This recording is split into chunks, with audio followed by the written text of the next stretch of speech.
നിങ്ങളൊരു decent family entertainment drama ഇഷ്ടപ്പെടുന്ന ഒരു വ്യക്തിയാണെങ്കിൽ നിങ്ങൾക്ക് ധൈര്യമായിട്ട് ഈ പടത്തിന് ടിക്കറ്റ് എടുക്കാം. ആഹ് ഇതിന്റെ ഡയറക്ടർ എന്താ പറയാ, ലക്കി ഭാസ്കർ എന്ന് പറയുന്ന പടത്തിന് ശേഷം സംവിധാനം ചെയ്യുന്ന, അതായത് വെങ്കി അറ്റ്ലൂരി സംവിധാനം ചെയ്യുന്ന പടമാണിത്.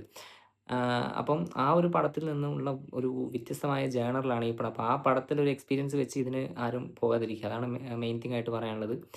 അതൊരു എന്താ, ഒരു ഗാംബ്ലിംഗ് ബേസ്ഡ് മൂവിയാണെങ്കിൽ ഇതൊരു ഫാമിലി എന്റർടൈൻമെന്റ് ഡ്രാമ അങ്ങനത്തെ ഒരു മൂവിയാണ്.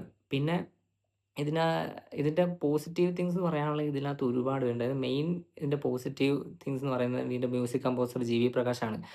തുടക്കം മുതൽ അതിന്റെ ഒടുക്കം വരെ ഇതിന് ഓരോ സിറ്റുവേഷൻ ഇതിനകത്ത് എമോഷണലി സീനൊക്കെ ഏഹ്, എന്താ പറയാ, പേഴ്സണലി കണക്റ്റായി. എനിക്ക് കണക്റ്റായി. സോ ആ ഒരു ഓരോ സീൻസിനും കൊടുത്തിരിക്കുന്ന മ്യൂസിക് ആൻഡ് ബാക്ക്ഗ്രൗണ്ട് സ്കോറൊക്കെ കിടിലായിരുന്നു. പിന്നെ ഇതിനകത്ത് വേറെ ഒരു നമ്മള് ഈ പടത്തിന്റെ സ്റ്റോൾ ദ ഷോ എന്നൊക്കെ പറയില്ലേ, അങ്ങനൊരു പെർഫോമാണ് ഇതിനകത്ത് മമിത ബൈജു ചെയ്തിരിക്കുന്നത്. കാരണം ഈ പടത്തിന്റെ മെയിൻ ബാക്ക് ബോൺ എന്ന് പറയുന്ന രീതിക്കാണ് മമിത ഇതിനകത്ത് പെർഫോം ചെയ്തേക്കുന്നത്. പിന്നെ സൂര്യയുടെ വാരണായിരം, പിന്നെ കാക്ക കാക്ക ഇങ്ങനെയുള്ള പടങ്ങളിലുള്ള പുള്ളിയുടെ കുറച്ച് ചാമിങ് ആയിട്ടുള്ള കുറച്ച് പെർഫോമൻസുകൾ അത് ഈ പടത്തിനകത്ത് കിട്ടും. സോ അങ്ങനെ ഉള്ള കുറേ നാളിന് ശേഷം പുള്ളിയുടെ അങ്ങനത്തെ ഒരു പെർഫോമൻസ് ഇതിനകത്തുണ്ട്. പിന്നെ ഇതിന്റെ കോമ്പിനേഷൻ, നമ്മുടെ കോമ്പിനേഷൻ ആയിട്ടുള്ള കുറച്ച് ക്യാരക്ടേഴ്സ്, പ്രത്യേകിച്ച് എടുത്തു പറയാനുള്ളത് രാധിക ശരത് കുമാറും അമിത ബൈജു അവർ തമ്മിലുള്ള കോമ്പിനേഷനൊക്കെ അടിപൊളിയായിരുന്നു.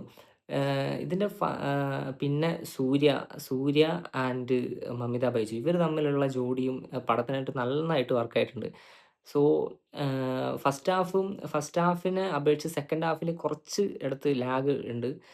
അത് ഒഴിച്ച് കഴിഞ്ഞാൽ this is A decent watchable entertainment movie. So നിങ്ങൾ ഈ ഒരു കാറ്റഗറിയിൽ ഇഷ്ടപ്പെടുന്ന ആളാണെങ്കിൽ നിങ്ങൾക്ക് ധൈര്യമായിട്ട് ടിക്കറ്റ് എടുക്കാം. സോ നെക്സ്റ്റ് വീഡിയോയിൽ കാണാം. ബൈ.